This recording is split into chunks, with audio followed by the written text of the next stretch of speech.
Umur berapakah kamu? Kalau kamu sudah ada di umur 30 ke atas, apakah kamu sudah menikah? Kalau sudah, lalu berapa anak yang kamu punya? Ternyata, seks pun bisa mengalami penurunan. Dimulai dari banyaknya faktor ekonomi dan banyaknya yang berpikir seorang anak adalah sebuah distraksi dalam kunci kesuksesan seseorang.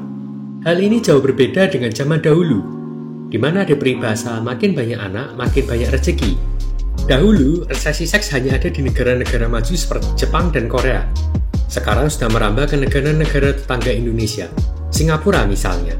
Singapura sudah membukukan tingkat fertilitas yang paling rendah sepanjang sejarah. Tingkat fertilitas Singapura di tahun 2022 adalah 1,05, sedangkan di tahun 2020 angkanya ada di 1,1. Itu berarti hampir tiap keluarga hanya memiliki satu anak saja atau sekarang yang terkenal adalah child free.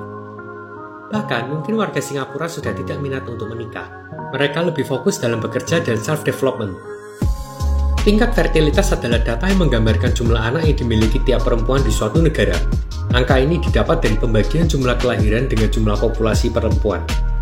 Memang ada yang menyebutkan hal itu karena kepercayaan orang Tionghoa dengan adanya shio macan sehingga hal itu diasosiasikan rendahnya tingkat kelahiran. Tetapi sesuai data yang berkembang, hal itu tidak valid karena memang setiap tahun tingkat fertilitas Singapura bertahun-tahun merosot. Negara dengan tingkat fertilitas terendah adalah Korea Selatan, yaitu 0,78. Ironisnya, drama Korea selalu memperlihatkan kemesraan mereka tetapi tidak sesuai dengan realita mereka. Lalu apa efek dari resesi seks ke negara? Ketika resesi seks sudah menimpa suatu negara, maka itu akan memperlambat laju pertumbuhan ekonomi suatu negara. Karena generasi yang muncul akan menjadi lebih tua tanpa adanya regenerasi.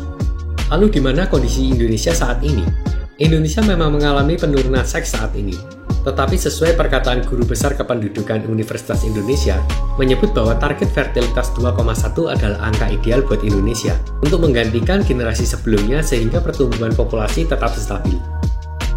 Bagaimana kondisi Indonesia dibanding negara lain? Indonesia ada di urutan keempat negara ASEAN dengan angka kelahiran tertinggi. Di atas Indonesia ada Kamboja, Laos, dan Filipina. Jadi memang Indonesia dikatakan belum termasuk dalam kondisi resesi seks.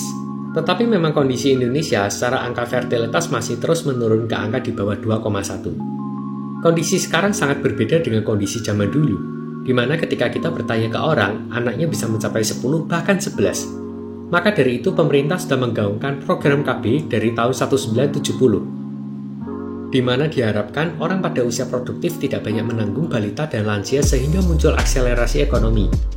Baru pendapatan per kapita bisa naik. Lalu sekarang apa masalahnya?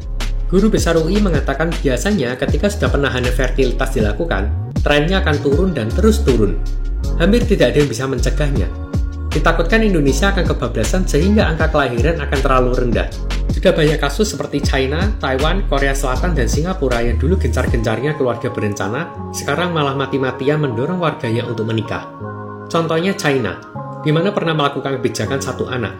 Malah sekarang mengizinkan pasangan memiliki anak sampai 3. Hingga PBB memperkirakan India akan menyalip China sebagai negara penduduk terbanyak di dunia. Tetapi tentu ketika ingin memiliki anak, kita harus memikirkan banyak hal seperti faktor ekonomi dan kesiapan mental. Sehingga anak tidak kekurangan nutrisi atau anak mengalami yang namanya broken home ketika sudah lahir. Sekian dari 1 menit. Kalau informasinya berguna, bisa komen, like, dan subscribe.